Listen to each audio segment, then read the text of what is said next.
C'est un sujet qui vit et c'est toujours très chouette de pouvoir le constater. Alors, petite explication quant au concept de ce webinaire et donc de la série de webinaires qui va se dérouler les semaines à venir. Tout d'abord, il y a une possibilité pour que le webinaire, vous puissiez le suivre en français. Il y a une traduction simultanée. Tout le monde aujourd'hui présentera en néerlandais. Mais si vous cliquez sur le petit globe en bas de la page, vous pouvez aussi choisir le canal français. Et si tout va bien, vous devriez entendre maintenant l'interprète parler en français. Comme je vous l'ai dit, ce webinaire cadre dans une série de webinaires.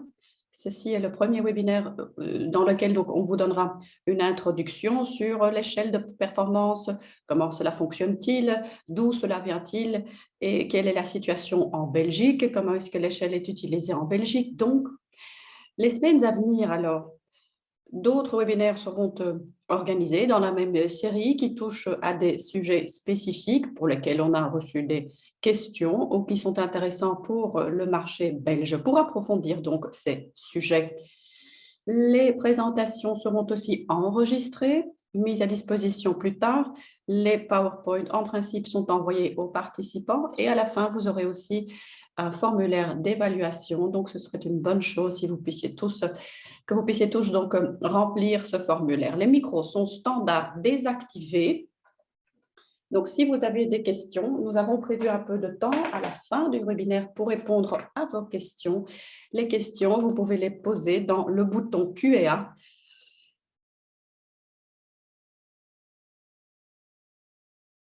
Voilà, pour les informations générales. Et nous pouvons dès lors passer au vif du sujet. Nous allons donc parler de l'échelle de performance CO2 en tant que tel, le système, comment il est né, d'où il vient. Damon des Pays-Bas vous donnera un petit mot d'introduction quant à l'échelle de performance. Et puis moi-même, de Siltologic, je vais vous donner une présentation quant à la conception de cette échelle en Belgique et la situation aussi en Belgique, l'utilisation actuelle de cette échelle. Je passe donc d'abord la parole à Damon. Tu peux y aller.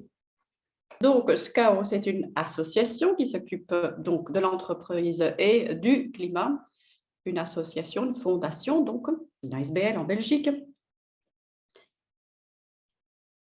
Nous sommes gestionnaires et propriétaires de l'échelle de performance CO2.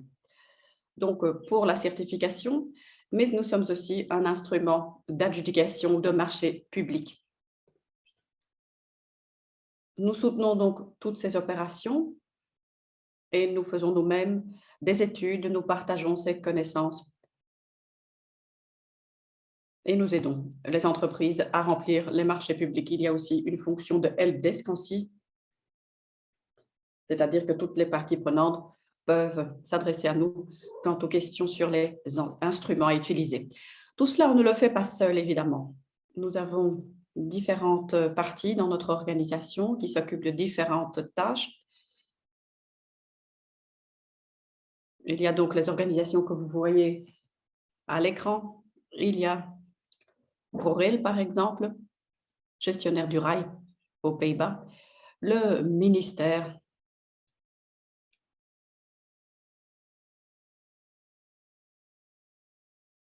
d'autres associations aussi qui représentent des branches, mais surtout aussi le secteur de la construction. Tout à fait en bas de la page, comme vous le voyez, il y a encore d'autres organisations qui sont représentées. L'association néerlandaise qui s'occupe de la certification, entre autres.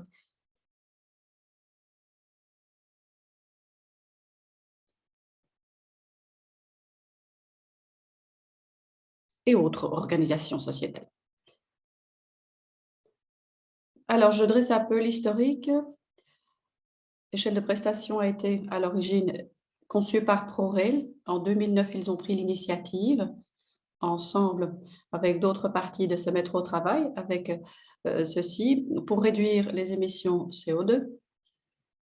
Ce qui veut dire que là, en 2009, ce fut vraiment un nouvel instrument qui a connu pas mal de succès assez vite Et ceci a été repris par d'autres parties, donc, avec une question importante qui jouait, c'est-à-dire, donc, de la part du ministère des Eaux, voilà, comment pouvons-nous améliorer encore l'instrument et l'utiliser à l'extérieur, donc de ProRail, et c'est pourquoi l'ASBL pour laquelle je travaille a commencé à travailler dessus, a été transféré formellement à notre ASBL. Depuis lors, on n'a pas dormi sur nos lauriers, on a continué à développer l'instrument, différents manuels ont été conçus, différentes versions dès lors été publiées.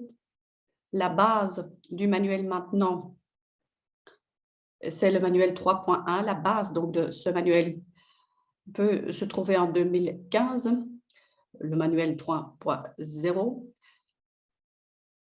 Et puis, depuis lors, les modifications sont restées assez limitées. En 2020, ensuite, le manuel actuel a été publié et entre-temps, nous avons lancé le développement d'une nouvelle version. Je vais encore en parler à la fin de mon exposé. Donc, pendant ces 12 ans et demi, depuis la naissance, disons, de cette échelle de performance, nous sommes passés de 75 certificats à plus de 1200 certificats. Donc, cette année, en janvier, le certificat numéro 1200 a été introduit et nous attendons encore à une croissance parce qu'il y a de nouveaux secteurs encore qui veulent se mettre au travail avec cet instrument. Je vous explique aussi le graphe qui se trouve du côté droit. Vous voyez là la répartition des différents niveaux, donc les certificats qui sont décernés à différents niveaux dans l'échelle 5.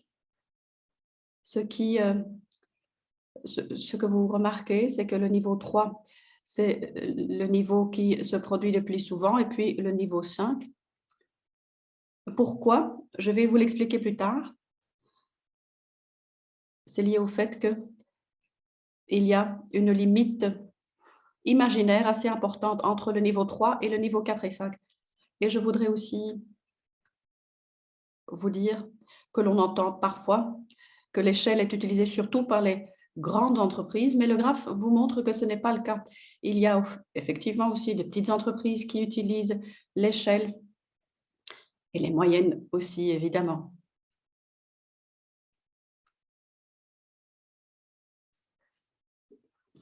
Je vous l'ai déjà dit, mais donc nous connaissons toujours une croissance, surtout aussi au sein de nouveaux secteurs.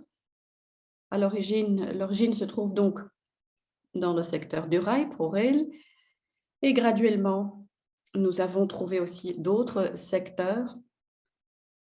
Finalement, c'est bien évidemment le creuset, le rail des certificats, mais vous voyez quand même que finalement, les détenteurs des certificats, entre-temps, sont très fort variés. Et ils se trouvent dans de nombreux secteurs, secteur de l'informatique, du traitement des déchets, construction des logements.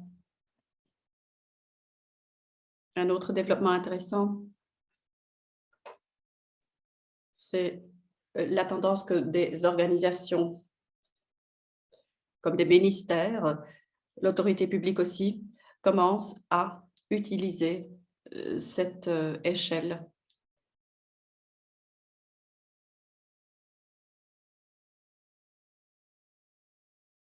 Alors, je voudrais encore juste vous parler de deux autres organisations. L'Union royale du football aux Pays-Bas aussi est certifiée et les monuments naturels, par exemple. Il y a parmi là les entreprises aussi, d'ailleurs, quelques entreprises belges.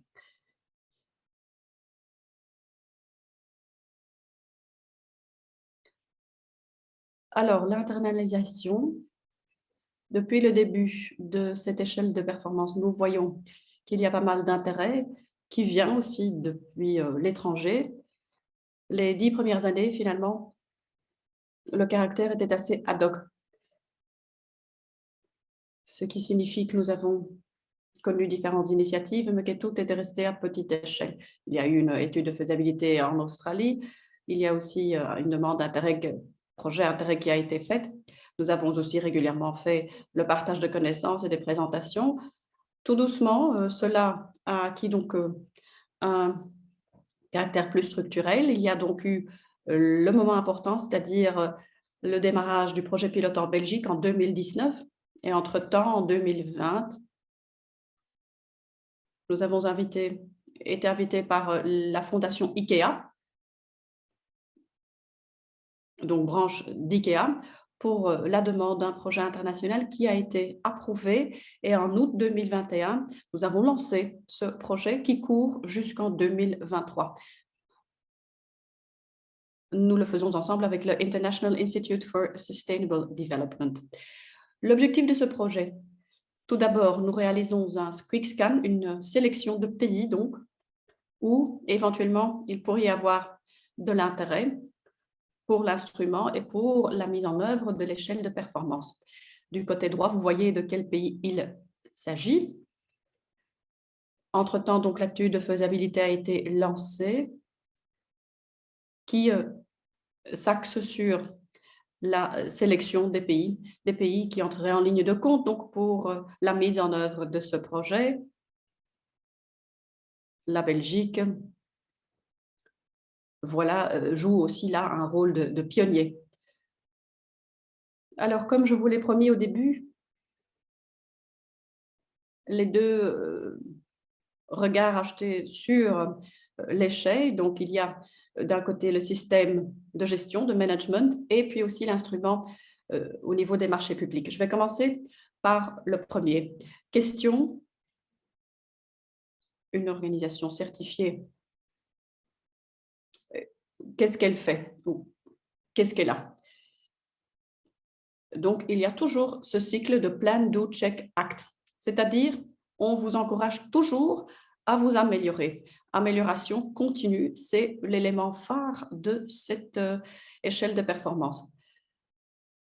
Bon, les entreprises qui sont habituées à travailler aussi avec d'autres systèmes de gestion connaîtront bien tout cela. Et l'échelle de performance se distingue d'autres systèmes de gestion parce qu'ici, on s'axe surtout et uniquement finalement sur le CO2. Un élément important à signaler, c'est qu'annuellement aussi, on regarde si on répond aux conditions qui sont fixées, c'est-à-dire qu'annuellement, un audit externe est organisé, un audit indépendant, accrédité, qui permettent donc de voir si, aux conditions, on y répond. Alors, les conditions qui sont décrites dans le manuel se déclinent dans 4 chapitres. Toutes ces conditions, on peut les résumer sous ces 4 angles de mire. Tout d'abord, la compréhension. C'est aussi le plus important, si vous voulez, parce qu'il est important qu'une organisation comprenne les flux d'énergie, quels sont les utilisateurs de l'énergie, et tout cela doit être converti en émissions de CO2. Donc, vous dressez une sorte d'inventaire des émissions avec les facteurs d'émission, que vous faites un calcul. Par exemple, vous utilisez le diesel, vous prenez le facteur d'émission du diesel et vous calculez la quantité de diesel que vous consommez pour le convertir en CO2. La plupart des organisations, bien évidemment, ont plus d'un flux d'énergie à gérer dans leur inventaire, ce qui veut dire que vous aurez donc finalement une liste de différents flux d'énergie et cela, vous allez le calculer, le convertir en un chiffre, ce qui donc correspond à votre émission en CO2. C'est une première étape qui est importante pour finalement alors continuer avec l'angle de mire B, c'est-à-dire le fait de fixer des objectifs ambitieux. Donc, formuler des mesures qui vont faire en sorte que vous atteigniez vos objectifs. Là, nous mettons à disposition des instruments. Cela, c'est donc la liste des mesures que vous pouvez aussi retrouver sur notre site web. Le détenteur du certificat va recevoir un login pour consulter le portail et sur le portail, vous allez donc renseigner quelles sont les mesures que vous préconisez et les mesures qui sont effectivement prises aussi pour finalement atteindre donc les objectifs fixés. Ces 2 premiers chapitres A et B donc On les retrouve souvent aussi dans d'autres instruments, mais nous sommes uniques lorsqu'il s'agit des chapitres C et D. C'est la transparence et la communication. Le but est donc que le détenteur des certificats aussi montre ce qu'il fait au niveau de la réduction des émissions CO2.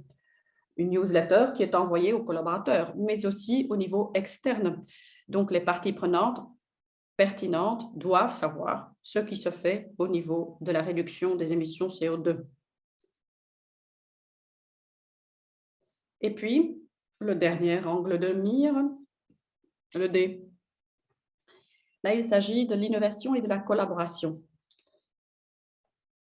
Ensemble avec la branche, on arrive à de nouvelles idées pour la réduction des émissions CO2.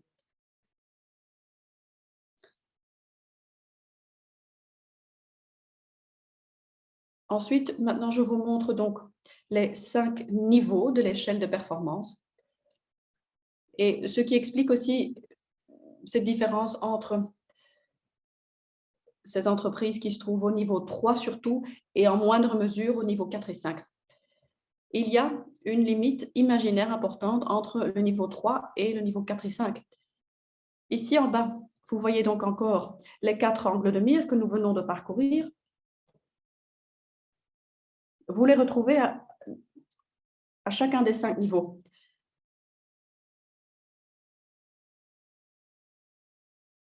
Donc, si l'on vous certifie au niveau 5, vous devez aussi bien évidemment répondre aux conditions au niveau 1, 2, 3 et 4.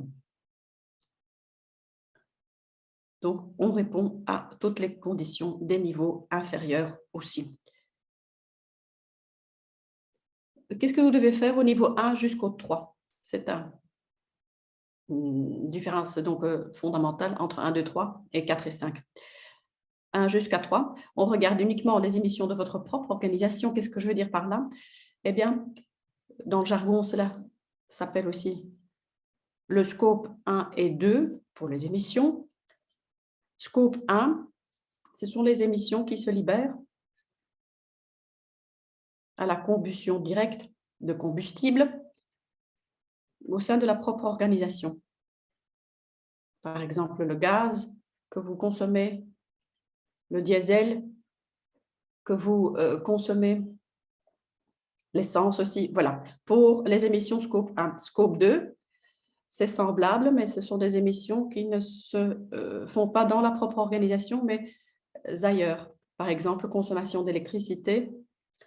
Dans une centrale d'électricité, il y a des émissions, mais c'est donc une conséquence directe du fait que vous, en tant que détenteur du certificat, vous utilisez cette électricité. Donc, dans le premier et le deuxième scope, et pour ces émissions-là, vous avez donc cette implication directe.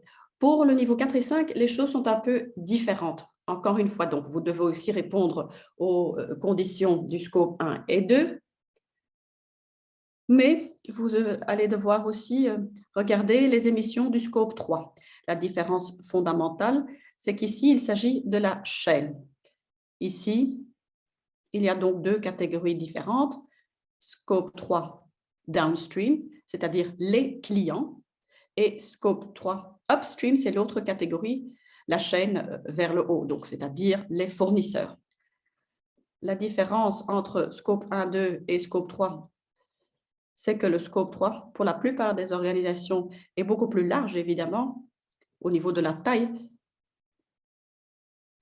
et l'influence est plus petite, ce qui complique la chose. Dans la pratique, donc, la plupart des organisations qui commencent dans l'échelle de performance commencent au niveau 3 et graduellement, ils peuvent progresser pour atteindre aussi le niveau 5. Mais c'est plus compliqué d'avoir le certificat du niveau 4 ou 5 parce que la chaîne, ça peut être quelque chose de compliqué.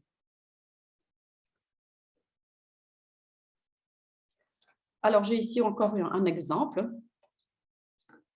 C'est un détenteur de certificat avec un double rôle, non seulement donc détenteur de certificat, mais aussi donneur d'ordre, qui travaille donc avec cette échelle de performance.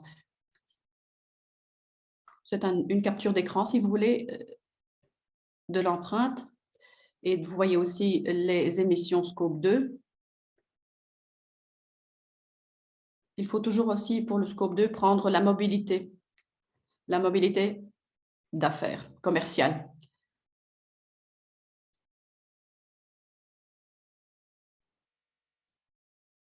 Et ce que je voulais surtout vous montrer ici, c'est que dans ce cas-ci, c'est un capture d'écran donc, du ministère qui s'occupe des eaux. Donc, vous voyez les émissions en 2019 au total. Et ici, vous voyez les émissions scope 3.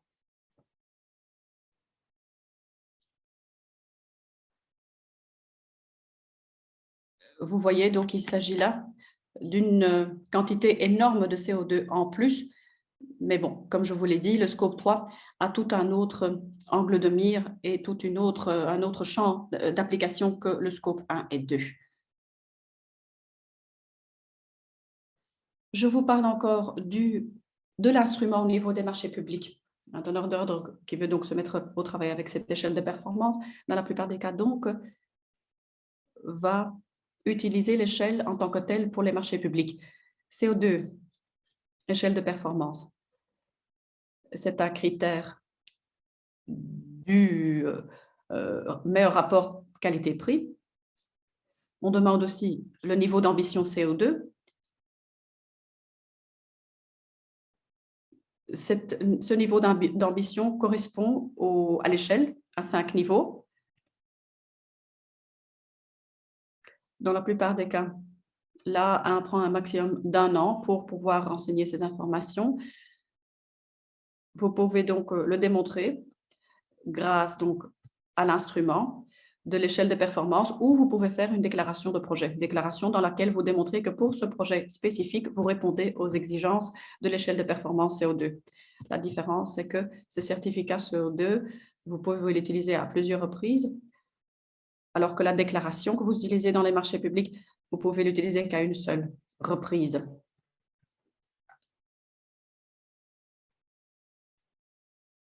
Alors, dans la plupart des cas,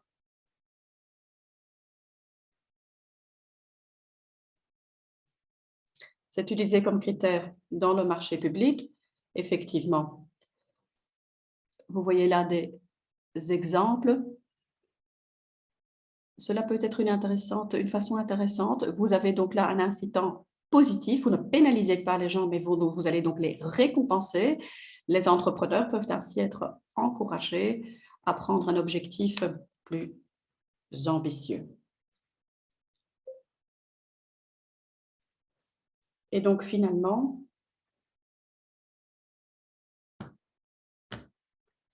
c'est un travail qui est utilisé et vous pouvez dès lors l'utiliser pour le progrès ou tout au long du projet pour mesurer le progrès du projet. J'ai déjà parlé de ceci, échelle de performance qui est utilisée aussi dans d'autres secteurs. Vous voyez ici des exemples de détenteurs de certificats dans différents secteurs. Vous voyez le mobilier d'affaires, d'entreprise, une société qui s'occupe de boissons. Enfin, ceci est très varié. Et donc, si vous êtes intéressé, tous les détenteurs de certificats sont aussi mentionnés sur notre site web pour information.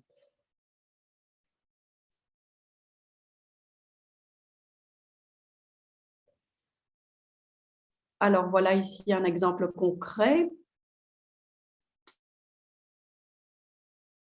Les services qui utilisent cette échelle de performance dont profite de l'augmentation des détenteurs de certificats. C'est un exemple de la province du Zeeland aux Pays-Bas, où vous voyez donc en 2017, on a commencé par le ministère et depuis 2018, il y a donc les marchés publics qui se font structurellement avec l'échelle de performance. Une étude a été menée par l'Université d'Utrecht et donc on a constaté qu'il y a un effet, un lien de cause à effet entre l'utilisation du certificat ou de l'échelle de performance et le nombre de certificats qui ont été demandés, le nombre de détenteurs de certificats. Donc, au niveau de l'énergie et la stratégie d'énergie régionale, il a été indiqué que, voilà, on appelle aux communes d'utiliser, par exemple, l'échelle de performance en cas de marché public. Bon, il me reste encore quelques minutes, dit monsieur. Je vais en profiter pour vous expliquer encore ceci. Je vous l'avais dit au début de mon exposé. On ne dort pas sur nos lauriers. Il y a donc tous les développements sociétaux. Au début, je vous ai déjà signalé que le manuel actuel, le 3.1, se base sur le manuel 3.0 qui a été publié en 2005, ce qui veut dire que le nœud de la norme actuelle, finalement, date depuis 2015, 7 ans. Pour notre part, donc, il est grand temps d'actualiser la chose pour se rapprocher de ce qui est nécessaire pour justement atteindre les objectifs au niveau du climat. Alors, ce que nous faisons pour ce faire, je vous esquisse le process dans lequel on se trouve. Donc, nous essayons donc d'avoir une implication la plus large possible des parties prenantes. Je vous cite quelques exemples. L'année passée, nous avons mené une enquête digitale. Les détenteurs de certificats belges aussi ont répondu à cette enquête. Et nous organisons donc aussi régulièrement des rencontres pour différents intéressés, différentes organisations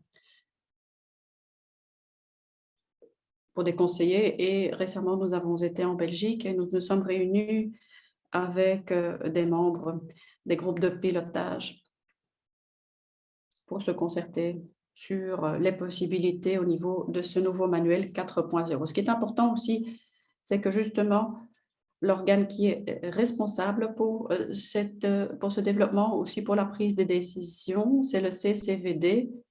C'est un collège d'experts, si vous voulez.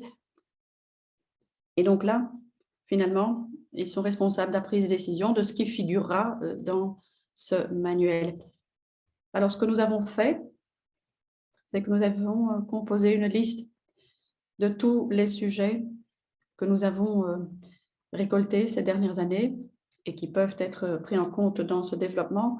Les sujets les plus importants sont l'ambition, plus d'ambition encore dans l'échelle, pour faire en sorte vraiment que nous atteignions ces objectifs climat, scope 3, ce que je vous ai expliqué en combinaison avec les projets qui sont mis en œuvre, et puis finalement aussi la compréhension et le monitoring. Nous voulons encore mieux saisir l'impact de cette échelle de performance et ce que les détenteurs de certificats font au niveau de réduction des émissions CO2. Important à signaler, c'est qu'au niveau de ce développement, on a une attention continue aussi pour l'internationalisation. Comment est-ce qu'on peut aussi donc le mettre en œuvre en dehors des Pays-Bas, en Belgique par exemple, et nous faisons ainsi en sorte aussi que l'instrument soit accessible à d'autres parties. L'instrument doit dès lors être visible. C'est une norme qui donc doit être compréhensible et doit être utilisable aussi pour voir comment cela peut cadrer aussi dans une série d'instruments plus larges. Et puis finalement, quand vous dire ceci, nous avons décidé qu'en juillet, nous allons communiquer sur les éléments les plus importants qui constituent le nouveau manuel. Vous ne devez pas encore vous faire du souci. Donc, si vous vous mettez au travail avec cette échelle de performance, vous ne devez pas vous faire de souci. Vous allez être confronté seulement dans le courant de l'année prochaine à ce nouveau manuel. C'est donc dans le courant de l'année 2023 que l'on s'attend à la publication de ce manuel 4. Il y a effectivement des modifications et donc il y aura un délai transitoire qui vaudra. Le but n'étant donc pas d'attendre cette publication, vous pouvez déjà vous mettre au travail avec le manuel 3.1. Alors, si vous voulez avoir plus d'informations, vous pouvez toujours consulter notre site web. Il y a des vidéos que vous pouvez consulter. Et évidemment, il y a aussi des documents sur les marchés publics plus spécifiquement, mais surtout, et c'est vraiment un conseil que je vous donne au niveau des détenteurs des certificats, c'est-à-dire lisez les guides pratiques. Là, il est expliqué de façon très compréhensible quelles sont les différentes étapes pour atteindre les niveaux de certification. 2 guides qui sont très pertinents, un guide qui s'occupe du niveau 1, 2, 3 et l'autre guide qui s'occupe des niveaux 4 et 5.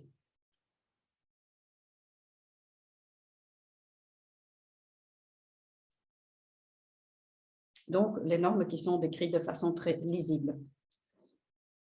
Voilà, je voudrais alors en rester là. J'espère que vous avez pu profiter de cette explication. Et si vous avez des questions, bien évidemment, n'hésitez pas. Entre-temps, je vous remercie pour votre attention.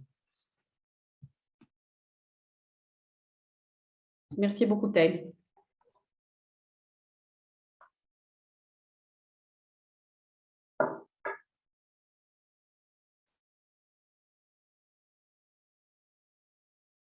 Voilà.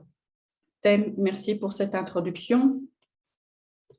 Moi-même, je vais brièvement vous parler de l'échelle de performance en Belgique et ce que nous avons déjà fait et ce qui est en cours encore maintenant. Brièvement, qui suis-je? Je suis Jonathan de Klerk de CO2 Logic, entreprise qui s'occupe des émissions, des réductions des émissions en CO2. Nous accompagnons donc les autorités au niveau de la mise en œuvre de l'échelle de performance CO2 en Belgique.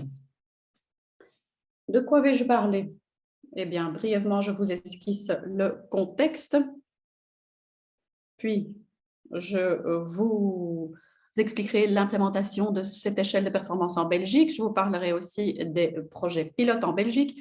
Ensuite, je touche brièvement encore à la ligne du temps et le calendrier. Le contexte, tout le monde connaît l'accord de Paris de 2015, qui est donc lié au climat. Le plus important là-dedans, c'était de dire que donc, ou la décision la plus importante, c'est que l'on limite le réchauffement de la Terre à 2 degrés, avec effectivement le plus d'efforts que l'on consentit pour en arriver à ce degré et demi. Donc, limiter le réchauffement à 1,5 degré.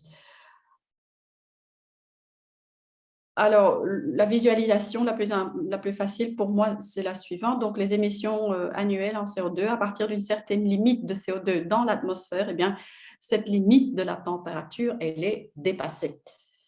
Par le passé, il y a eu des émissions CO2 et si, sur la base des calculs, nous faisons des estimations, un budget de CO2 donc, qui est disponible pour qu'on atteigne donc cette hausse de température ou le dépasser, alors il y a encore 500 gigatonnes de CO2 qui restent.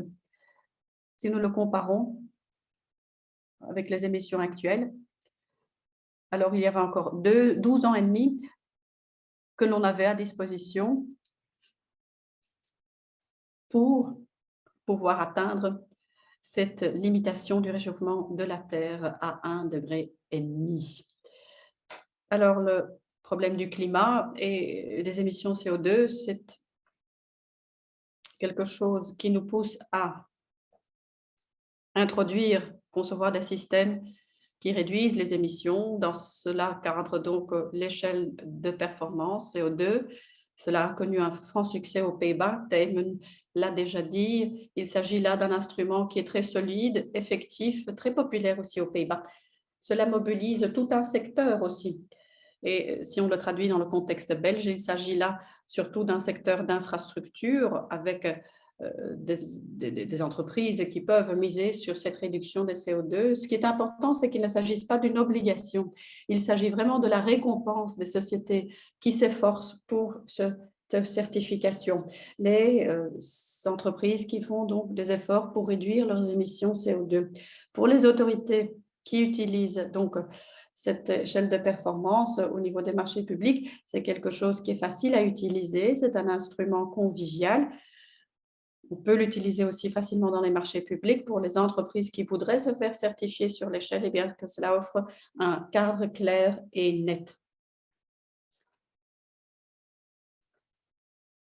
Ensuite, Des études ont été faites quant à l'efficacité, donc combien de réductions a-t-on atteint grâce à cette échelle de performance? Et sur la base d'une recherche qui a été faite il y a quelques années aux Pays-Bas, il s'est avéré que les entreprises qui se certifient sous l'échelle de performance ont une réduction annuelle qui est 2 fois plus grande que les entreprises qui n'ont pas de certification sur cette échelle de performance. Et sinon, il s'agit aussi de coûts qui sont limités au niveau du pouvoir adjudicateur. Nous prenons l'exemple de ProRail aux Pays-Bas. Donc, très peu de coûts pour les autorités au niveau de l'utilisation de cet instrument. Alors, encore quelques informations à l'arrière-fond. Thémen vous a déjà parlé de l'origine du manuel et du développement de celui-ci aux alentours de 2016. ADEP était donc s'intéressait donc au développement aux Pays-Bas de l'échelle de performance et donc s'est posé la question de savoir si la Belgique aussi était intéressée à appliquer le système ensemble avec nous. Donc, nous avons été voir donc, quelles sont les différentes parties qui ont été consultées, les différentes parties prenantes qui seraient intéressées par l'utilisation avec les résultats positifs qui a avéré donc qu'il y avait bel et bien un intérêt en Belgique pour utiliser aussi ce système venant des Pays-Bas. Alors, on a aussi lancé un trajet co-créatif. Ensemble, avec les différentes autorités, on a été voir, voilà, nous avons là le système hollandais. Comment pouvons-nous l'appliquer en Belgique? Quels sont les défis? À quoi faut-il réfléchir? Qu'est-ce qu'il faut encore adapter? Et là, donc, différents groupes de travail ont été organisés qui s'occupaient des aspects juridiques, techniques, organisationnels. Tout cela pour voir comment utiliser l'instrument en Belgique. Après ce trajet co-créatif, avec les décisions nécessaires, donc un accord politique a été trouvé en 2019 pour que l'échelle effectivement puisse être appliquée dans une phase pilote. Lors de cette phase pilote, des projets pilotes sont lancés. On utilise là l'échelle de performance. Important, c'est que l'on évalue à la fin de la phase pilote. Voilà, l'échelle a été utilisée. Comment tout cela s'est-il passé? Est-ce que cela va bien? Quelles sont les expériences? Et à la fin de la phase pilote, une évaluation finale est dressée pour aller voir, bon voilà, est-ce que c'est positif et est-ce que ce sera développé ultérieurement comme cela a été fait aux Pays-Bas pour donc en arriver à une utilisation structurelle aussi en Belgique. Après ce trajet co-créatif, nous avons donc fixé les points de départ pour la Belgique. Tout d'abord, il faut que ce soit conforme au modèle néerlandais. Un certificat aux Pays-Bas vaut aussi en Belgique et vice-versa. Il faut aussi que ce soit aligné sur le protocole des greenhouse gases. La charge administrative pour les autorités, bien évidemment, doit être la plus faible possible, ce qui est le cas parce qu'il y a cette certification externe. L'autorité ne doit dès lors pas s'en occuper. Le pouvoir adjudicateur donc, il n'y a pas ou il ne peut pas y avoir d'impact négatif sur les petites entreprises et les entreprises néerlandaises qui ont beaucoup plus d'expérience avec l'instrument ne peuvent pas avoir d'avantage concurrentiel. Et cela doit bien évidemment aussi mener à de réelles réductions d'émissions CO2.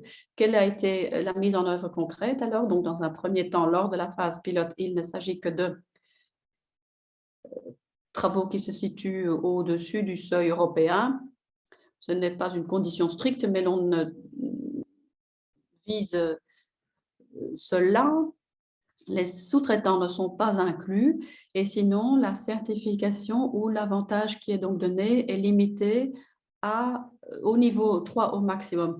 Niveau 4 ou 5 vont avoir le même avantage, mais le niveau 3, donc en principe, pour les entreprises, est quelque chose que l'on peut faire de façon confortable en un an de temps et ainsi, il n'y a pas d'avantage concurrentiel qui n'est donné aux entreprises néerlandaises qui seraient déjà certifiées. Il y a donc aussi la rémunération sous forme de ristourne virtuelle via un système de notation. Et il y a une sanction aussi qui est prévue, qui est plus élevée que l'avantage fictif qui avait été reçu au niveau du marché public, c'est-à-dire 1,5 fois la ristourne fictive qui a été atteinte. Je vous donne aussi quelques informations sur les projets pilotes. Nous avons donc convenu de le faire dans une phase pilote, différents projets pilotes que vous voyez ici à l'écran.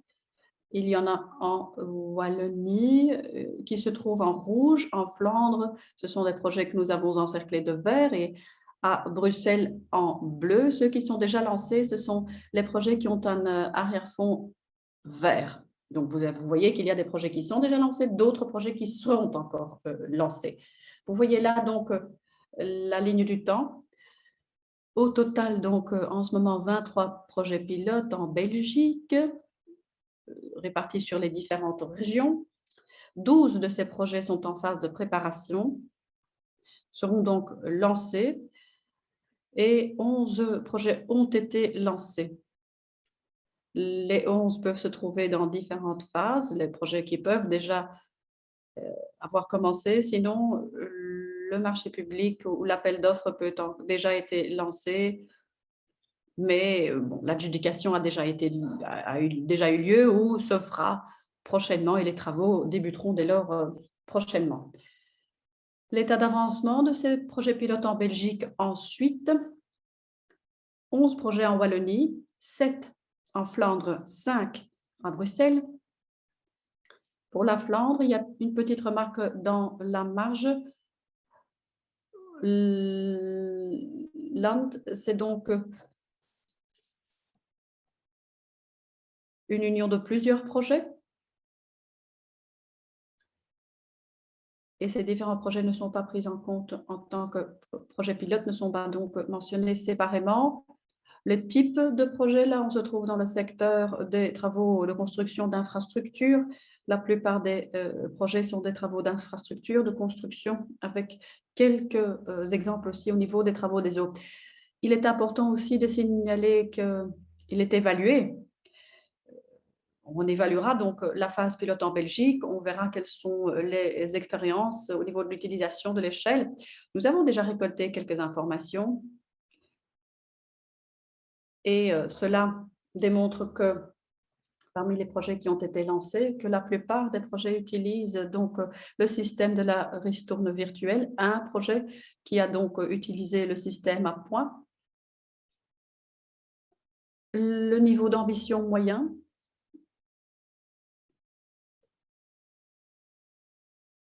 Dans 6 cas. Donc, il s'agit toujours bien évidemment des projets dont nous avons reçu les informations déjà, que la plupart des entreprises s'inscrivent au niveau 3. Un projet où on a visé le niveau 5, c'est un cas spécial parce que le niveau 5, en principe, donne lieu à la même ristourne lors de la phase pilote en Belgique. Il y a un projet où le niveau d'ambition en moyenne était de 2,5, ce qui veut dire qu'il y avait là différents niveaux, mais qu'il y a eu aussi des entreprises qui se sont inscrites sans niveau. C'était un projet qui fonctionnait de la sorte. Et sinon, on voit que toutes les entreprises s'inscrivent au niveau 3 de l'échelle. L'expérience alors du pouvoir adjudicateur, nous voyons que pour ces pouvoirs, eh bien, ils sont positifs quant à l'utilisation de l'échelle, sur la base de l'expérience qu'ils ont bien évidemment dans ce projet. Ils l'utiliseraient à nouveau, mais bien évidemment, ils demandent une politique à la base de cette utilisation. La ligne du temps se trouve donc en 2022. La phase pilote, après l'accord politique a été lancé.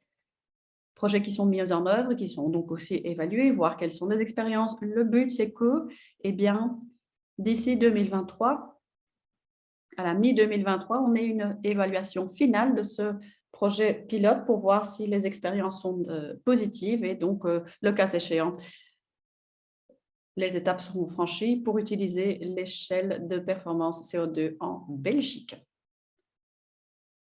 Sinon, si vous voulez encore d'autres informations quant à l'échelle de performance, vous avez un site web que vous pourrez consulter en néerlandais comme en français. Les facteurs d'émission sont disponibles. Les webinaires de l'année passée aussi sont disponibles sur YouTube. Ce webinaire aussi sera mis sur YouTube. Les autres webinaires de cette série le seront aussi. Et sinon, nous continuons à travailler à l'accompagnement de l'implémentation de l'échelle en Belgique. Nous travaillons aussi au niveau de l'évaluation et ainsi, nous espérons en arriver à une bonne mise en œuvre de cet instrument. Voilà. J'espère que tout ceci a été clair et nous pouvons alors passer aux questions. Je vois qu'il y a quelques questions dans le bouton Q&A. Merci Thème et merci Jonathan. Une première question. Si la plupart des organisations commencent au niveau 3, l'exercice est-il fait de savoir si les niveaux 1 et 2 sont encore pertinents? C'est peut-être une question pour Thème. Oui, je peux réagir. C'est une bonne question. C'est une question que nous entendons d'ailleurs aussi souvent. Nous sommes en train de voir au niveau du manuel 4 comment nous faisons face à cela. Niveau 3, il est nécessaire de faire le transfert au niveau des émissions CO2. Niveau 1 et 2 se limite aux consommations de l'énergie. Et donc, cette consommation de l'énergie ne doit pas disparaître, dirais-je, dans les coulisses.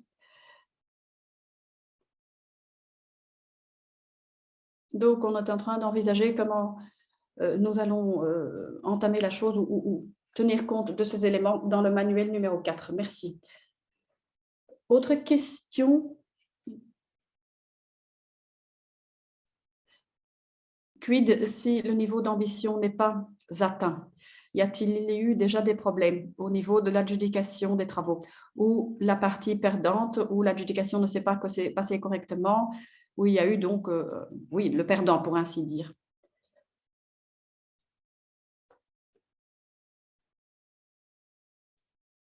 Donc, si une entreprise n'atteint pas le niveau d'ambition qui a été renseigné au niveau du marché public, il y a une amende qui s'élève donc à 1,5 fois la ristourne fictive que l'on aurait atteinte ou reçue. Au niveau des problèmes pour les marchés publics, donc pour les projets pilotes en Belgique, il n'y en a pas encore eu. Il n'y a pas eu de litige juridique non plus. Thymen, je ne sais pas ce qu'il en est aux Pays-Bas. Non, heureusement, très peu de problèmes. Il y a cette clause d'amende effective. Il appartient au service adjudicateur aussi de savoir comment on sanctionne. Mais donc l'amende, effectivement, on la voit passer régulièrement. Elle peut être imposée, cette amende. Cela est correct. Alors, question pratique. Si une entreprise doit faire une certification pour un projet qui dure 1 an et 1 mois, est-ce qu'alors il faut faire 2 audits pour la première année et puis pour ce mois encore de cette deuxième année? Eh bien, je ne sais pas très bien comment cela se passe dans le contexte belge aux Pays-Bas. Je peux vous dire ceci. En principe, chaque année, il faut démontrer que l'on répond encore aux critères. Donc, si on dépasse la limite de l'année, effectivement, je peux m'imaginer qu'il faudra alors le démontrer à 2 reprises. Et spécifiquement pour la Belgique, pour la phase pilote, en principe, on demande, après 1 an, de pouvoir présenter le certificat. Donc, si le projet dure plus d'1 an, eh bien, après la première année, donc, on demandera à présenter le certificat au niveau souhaité.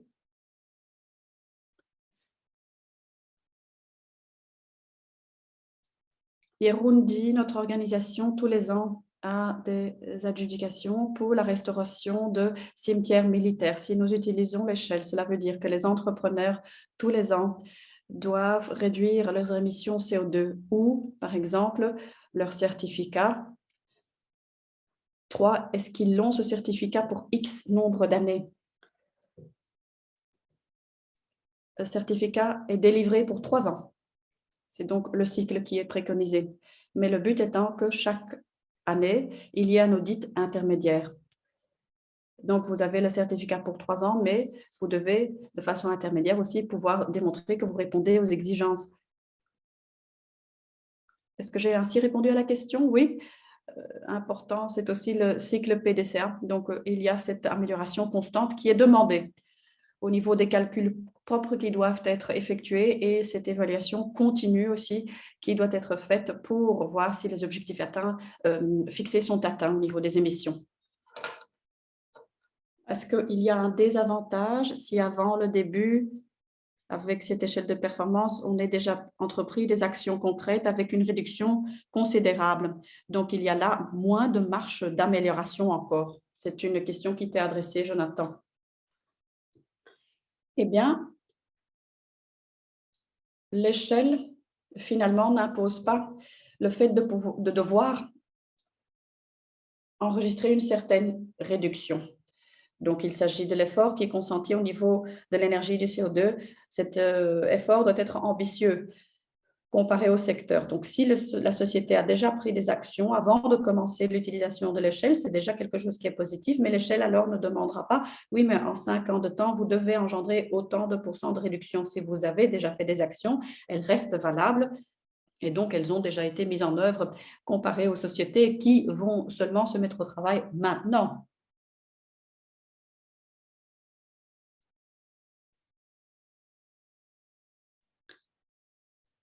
Quelle est la différence entre le bilan carbone, cette méthode qui est utilisée en France, et l'échelle de performance CO2?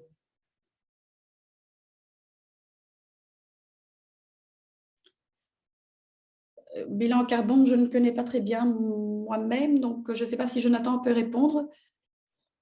La méthode bilan carbone, c'est un système français, effectivement. Je ne suis pas expert en la matière, qui détermine les émissions CO2 aussi, comme le fait l'échelle de performance CO2. La différence, alors je crois, se trouve au niveau de l'instrument des appels d'offres et des marchés publics. Je crois qu'en France, il est obligatoire de mettre en œuvre le bilan carbone tous les X ans, alors qu'une certification pour l'échelle de performance, c'est donc volontaire.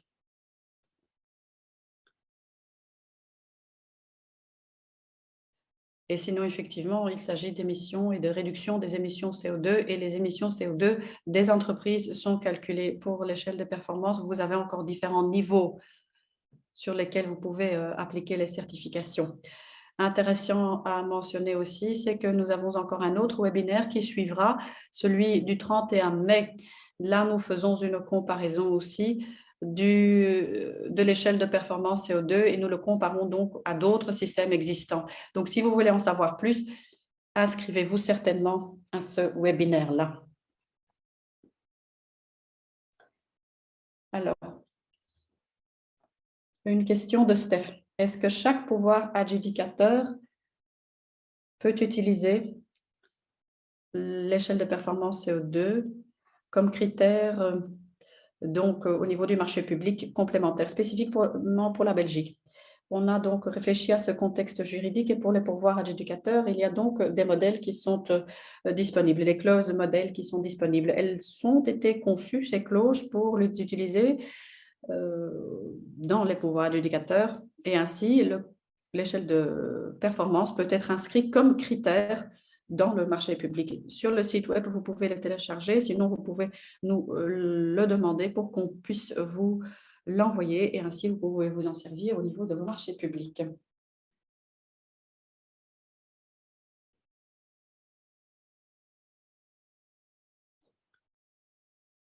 Est-ce que l'on doit aussi tenir compte des bâtiments qui sont loués?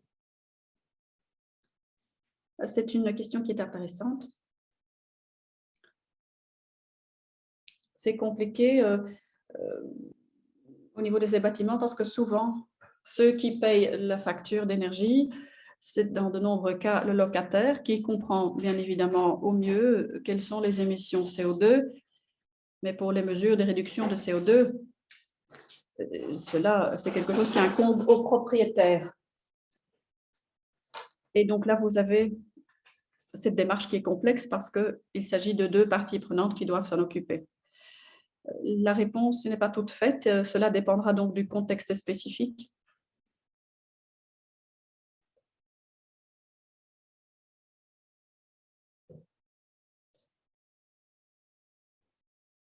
Les émissions, effectivement, bien, souvent, et dans la plupart des cas, les émissions incombent aux locataires, mais les propriétaires aussi doivent bien évidemment se concentrer sur ces efforts. Les deux parties peuvent se mettre d'accord, par exemple, dans le bail de location. Comment est-ce que l'échelle traite les organisations qui travaillent donc et qui opèrent à l'étranger? Depuis le début, nous voyons que les organisations, certainement les plus grandes organisations, peuvent être actives au niveau international, peuvent avoir des entités à l'international, des sociétés qui se situent donc dans d'autres pays, des succursales. Ce qui est important, c'est que le manuel, finalement, ne reconnaît pas de frontières. Nulle part, on parle de ces frontières. Pour exclure certaines entités, par exemple du certificat. Mais ce qui est important, c'est que l'on détermine bien les limites. Un chapitre est dédié à cela dans le manuel. Important, c'est que donc on suive une ligne d'influence. Combien d'influence avez-vous sur les organisations sœurs qui se trouvent à l'étranger? Et comment en tenir compte dans la certification. Donc, il peut y avoir des différences, c'est vrai. Certaines entités dans l'étranger peuvent être exclues, mais parfois, ce n'est pas possible et donc, on doit en tenir compte aussi dans la certification. Mais ceci, c'est donc spécifique, c'est au cas par cas.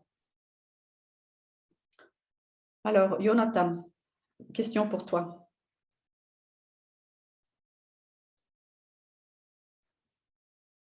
Alors, est-ce que tu peux donner un exemple?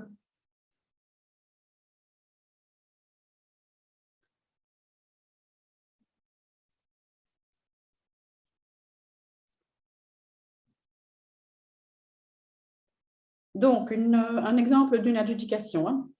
Donc, il y a des exemples, comme par exemple la Ciel de l'Âne à Anvers, c'est un projet pilote.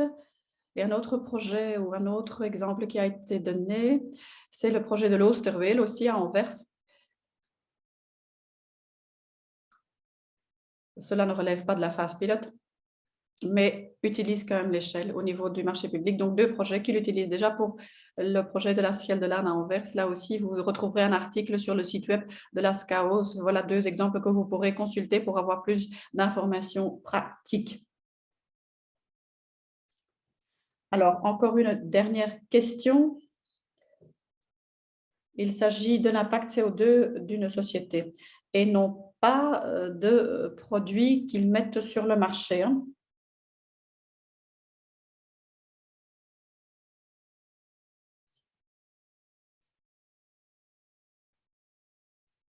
Il s'agit effectivement d'une certification de l'organisation, mais cela inclut aussi toutes les activités qui sont menées par l'organisation. Donc, mais c'est autre chose que la certification des projets ou des produits. C'est donc une certification au niveau de l'organisation, pas des produits. Alors, je vous dis aussi ceci, à partir du niveau 4 et 5, le scope 3 donc entre en ligne de compte, évidemment. Donc là, vous regardez aussi les produits que vous achetez. Produits que vous achetez ou que vous vendez et que donc vous allez produire.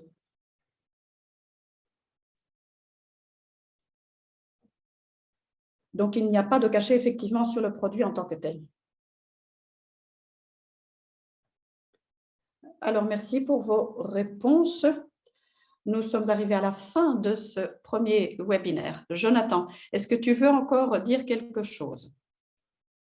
Non? Rien à ajouter? Alors, on vous remercie. On remercie tous les participants pour la présence. Si vous avez des questions, n'hésitez pas à nous les envoyer. Si vous avez d'autres remarques encore à faire, il y aura encore un formulaire d'évaluation qui sera mis à disposition. Oui, les deux versions, je les mettrai maintenant dans le chat. Et donc, vous pouvez, on vous demande de les remplir. Il y a un formulaire qui est disponible en néerlandais, tout comme en français. Merci de le remplir. Les présentations des webinaires, donc, comme on vient de le dire, seront partagées et nous avons enregistré le webinaire et il sera mis online sur le site web de l'échelle de performance CO2. Voilà, je crois que tout est dit. On vous remercie et on vous souhaite une très belle journée. Merci. À la fois prochaine. Le prochain webinaire qui a lieu dans 2 semaines, donc le mardi 3 mai, même heure. Merci beaucoup.